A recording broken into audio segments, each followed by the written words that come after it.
For us, it's a very historic milestone. It's part of what we are doing around counties called the activation of Taifa Care and the digital health transformation agenda, which are very, very important pillars in achieving universal health care coverage. Through Taifa Care, we want to ensure that every Kenyan can access health care without financial hardship. The integration of the Social Health Insurance Fund, the Primary Health Care Fund, and the Emergency Chronic and Critical Fund is reshaping the health financing landscape in our country because it is inclusive and because it is responsive.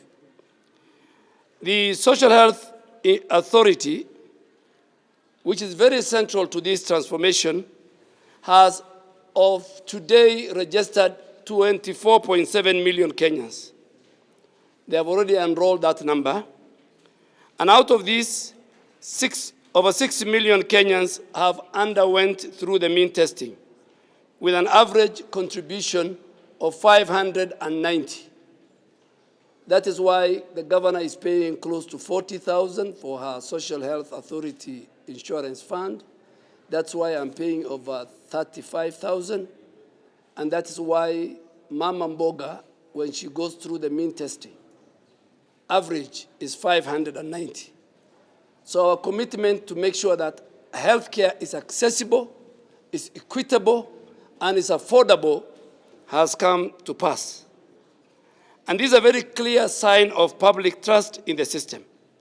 Nakuru County, as of today, has registered 840,386, constituting 39% of the population. So we still have huge numbers to cover in Nakuru County. We have only covered, those who have registered are only 39%. And only a fraction of the registered households have paid their premiums. A lot of people have asked us, how do the informal sector, the salaried people, their contribution is paid by the employer? How do Mama Mboga, how do the people in the informal sector, how do they pay the annual premium if they don't have the money? We have said it, Lipa SHA Pole Pole initiative has brought affordability and flexibility.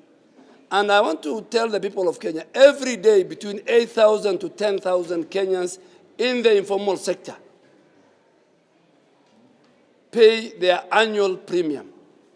The Lipa SHA Pole Pole is a very progressive because it tells you if you are to pay, for example, and this I need to make it clear, if after you go through the mean testing and you are told your annual monthly premium is 300, you multiply by 12, it comes to 3,600.